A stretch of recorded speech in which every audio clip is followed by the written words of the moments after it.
나는 진심으로 예배를 드리고 있는가 하는 제목 갖고 오늘 저녁 칼럼을 하겠습니다. 요한복음 4장 23절에는 다음과 같이 지적되어 있습니다. 아버지께 참되게 예배하는 자들은 영과 진리를 예배할 때가 오나니 곧 이때라. 아버지께서는 자기에게 이렇게 예배하는 자들을 찾으시느니라. 그렇습니다. 말씀에도 있는 바와 같이 하나님께서는 자기에게 진정으로 예배하는 진실한 사람을 찾으신다고 했습니다. 근데 우리는 지난 기간 쭉 돌아보면 예배가 진정으로 될 때가 많지 않았습니다.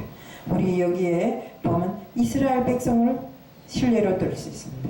이스라엘 백성이 출애굽할 때는 정말 출애굽을 하면서 엄청난 기적을 맛보고도 그 기적을 다시 한번 돌이켜 생각해 볼 줄을 모르고 정말 하나님께서 이스라엘 백성을 노예살이에서 벗겨서 출애굽시켜서 정말 이렇게 좋은 가나안 땅으로 들여보내려고 했지만 그들은 하나님 말씀을 제대로 실천하지 않고 하나님 말씀을 거역하고 중도에서 우상을 만들어서 우상에게 절을 하였고 정말 거기에 있는 모든 사람들이 정말 긴 시간을 오는 과정에 하나님을 원망하면서 하나님을 정말 하나님께 정말 이렇게 제대로 된 제사 한번 제대로 된 예배 한번 드리지를 못했습니다.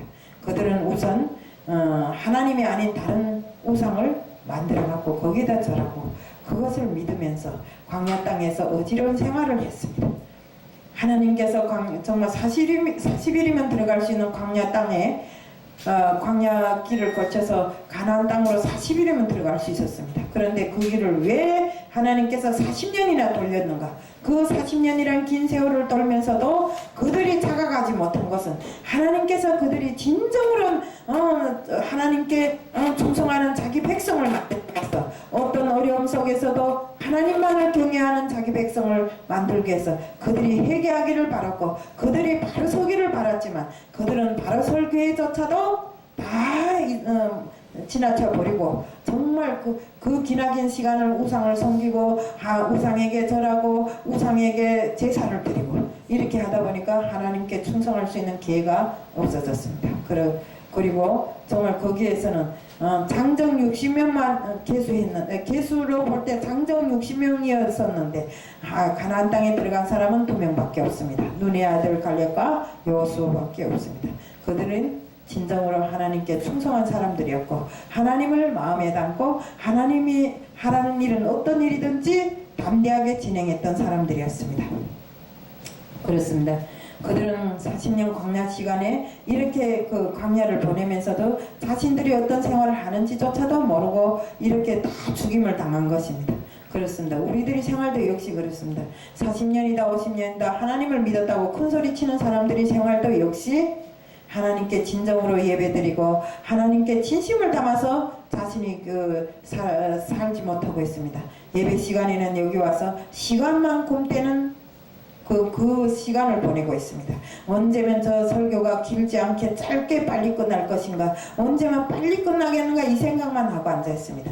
그렇습니다. 우리는 이 예배 시간을 통해서 진정으로 하나님을 만나고 내 안에 있는 그 어떤 정말 어려운 문제 곤란한 문제 그 모든 것을 하나님과 독대하는 그런 시간이 바로 예배 시간입니다. 참말로 하나님을 진짜로 내가 직접 만날 수 있는 시간이 예배 시간인 줄을 모르고 그래서 이전에 발만 들여놨다가 문전만 밟고 나가는 사람들이 수다합니다. 그러면서도 자기는 40년을 믿었어 50년을 믿었어 믿음 생활이 내 믿음 생활은 50년이다 40년이다 하는데 우리 성경에도 있습니다. 성경에는 먼저 난 자가 후회되고 후회 난 자가 먼저 된다고 했습니다. 이것이 무슨 말인가? 아무리 오랫동안 하나님을 믿었다 할지라도 그 믿음이 약해지면 후에 믿은 사람보다 못하다는 소리입니다. 그렇기 때문에 우리는 정말 초심을 잃지 말고 40년 50년을 계산할 것이 아니라 오늘 하루를 내 믿음을 가지고 하나님께 충성하는 하루를 살아야 됩니다. 그래야 그렇지 우리가 어느 날 오실지 어느 날 문득 오실지 모르는 하나님 주님을 놓고 내가 지금까지 이렇게 오랫동안 믿어왔는데 하지만 주님께서는 아무리 오랫동안 믿었다 할지라도 주님께 제대로 믿지 않았는데 주님에 대한 그 충성심을 가지고 제대로 된 예배 한번 드리지 않는 사람에게 주님께서 안다고 하시겠습니까? 그것이 아닙니다. 우리는 찬송 한마디를 불러도 정말 주님께 진심 진심을 담은 찬송을 불러야 됩니다. 내 마음에 모든 정말 충성과 진심을 담아서 찬송을 불러야 됩니다. 정말 벙어리 찬송도 들어주시는 주님이십니다. 그러면 우리가 소리를 내서 부르는 찬송인데 하나님께서 주신 그 소리를 가지고 아름다운 찬송을 부르고 내 진심을 담은 찬송을 불러야 되지. 지금은 내가 찬송 부르는 것이 아니라 기계가 대신해서 부릅니다. 기계는 가장 아름다운 목소리를 다듬어서 그걸 가지고 다니면서 찬송을 부른대. 이것은 선교도 아니고 복음도 아닙니다. 우리는 자신의 마음의 진정을 담아서 찬양하고 하나님을 경외하는 일을 해야 됩니다. CD를 겠다 틀어놓고 뻥거 하면 라디오 듣고 앉아있지 왜 여기 와서 주님 전에 와서 CD 듣고 앉아있느냐가 그겁니다. 그래서 우리는 진심으로 된 예배와 진심으로 된 찬양을 불러야 된다는 것입니다. 그래서 하나님께서 세상을 창조하시고 사람을 만들었을 때는 내가 찬양을 받기 위해서라고 했습니다. 그렇기 때문에 우리는 정말 이렇게 하나님 앞에 진심으로 된 예배와 진심으로 된 찬양을 불러야 된다는 것입니다. 예수님께서 성경에는 다음같이 지적되어 있습니다. 말라기 1장 7절 8절에는 다음같이 지적되어 있습니다. 너희가 들어온 떡을 나의 제단에 드리고도 말하기를 우리가 어떻게 주를 더럽게 하였나이까 하는도다. 이는 너희가 여호와의 식탁은 경멸히 여길 것이라 말하기 때문이라. 만군의 여호와가 이르노라. 너희가 눈먼 희생제물을 바치는 것이 어찌 악하지 아니하며 저는 것 병든 것을 드리는 것이 어찌 악하지 아니하냐. 이제 그것을 너희 총독에게 드려보라. 그가 너를 기쁘게 하겠으며 너를 받아주겠느냐. 그래서 정말 말씀에도 있는 바와 같이 우리는 예물 하나를 드려도 진심으로 드려야 됩니다. 우리가 여기서 예물이라면 주로 헌금을 넣고 말하는데 우리가 다른 데는 다 풍족하게 쓰면서도 헌금 드릴 때는 너무 야박하게 드립니다. 우리 헌금을 드리라고 강박하지는 않지만 우리가 하나님께 진심을 담아 헌금하지 않으면 하나님의 축복이 그만큼 작아집니다.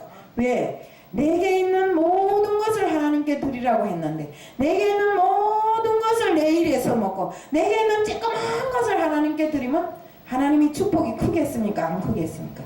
이 세상의 모든 것은 하나님 것입니다. 그런 하나님 것을 쓰고 살면서도 내게 있는 모든 것을 나 자신을 위해 쓰고 내게 있는 조그만 것을 하나님께 드린다면 이것은 드리는 것도 아니고 진심을 담은 헌금과 헌물과 예배가 아니라는 것입니다. 그래서 우리는 정말 헌금 하나를 드려도 정말 내 마음과 정성을 담아서 드려야 되는 것입니다. 우리 예를 들어 본다면 정말 우리가 하나님께 진심을 담지 않는 우리 세상에도 그렇습니다. 세상의 임금에게 우리 정말 좋은 반찬을 갖다 놓고 내가 먹어보고 임금에게 드리는 게 아닙니다. 절대로 우리는 모든 것을 첫물, 첫 열매, 첫 것을 우리가 주님께 드리는 것이 우리 본분입니다. 그렇기 때문에 우리 예물은 항상 내가 다른 데 써먹다 나머지를 드리는 것이 아니라 정말 일해서 어디 가서 돈을 벌어도 그 번 돈이 첫 것을 주님께 드려야 되는 것입니다. 11조도 그렇고 모든 걸 다 정말 처음 새로 제일 처음 먼저 헌금을 떼놓고 11조를 떼놓고 이렇게 나머지를 쓰다 보면 정말 주님께서 그만큼 더 축복 내려주고 그만큼 더 은혜를 베풀어 주시는 것입니다. 그러니까 우리는 헌금 하나를 주도 진심을 담은 헌금을 해야 된다는 것입니다. 그래서 주님께서는 항상 우리에게 원하시는 것이 많고 적음을 떠나서 순결한 예배를 원하시는 것입니다. 그래서 우리는 항상 주님이 좋아하는 그런 예배를 드려야 된다는 것입니다. 우리의 믿음이 제대로 안 되면 우리 후대들의 믿음도 제대로 안 됩니다. 내가 5 손자 손녀를 가진 할머니인데 내 믿음이 제대로 안 되면 우리 손자 손녀들이 어떻게 되겠어요? 나를 본받아서 그들의 믿음도 또 잘못될 거 아닙니까? 내가 만약에 손자 손녀들 보는 앞에서 그들에게 사탕 과자를 막 사주면서도 주님께 드리는 예배는 2,000원 3,000원 갖다 바친다고 드린다고 그들이 보고 배우는 게 뭐겠습니까? 아 저렇게 해도 되는 메다 이렇게 하고 우리들이 믿음을 그대로 본받게 되는 것입니다. 그래서 우리 후대들을 위해서라도 우리는 온전한 믿음을 지키고 온전한 헌물을 갖출 줄 알고 온전한 예배를 지켜야 된다는 것입니다. 그래서 오늘 저녁 제가 말하고 싶은 것은 우리는 항상 예배를 정말 주님께 드리는 순수한 것으로 바치고 순수한 것으로 드리는 이런 예배가 될 수 있게끔 하나님 것을 말씀드리면서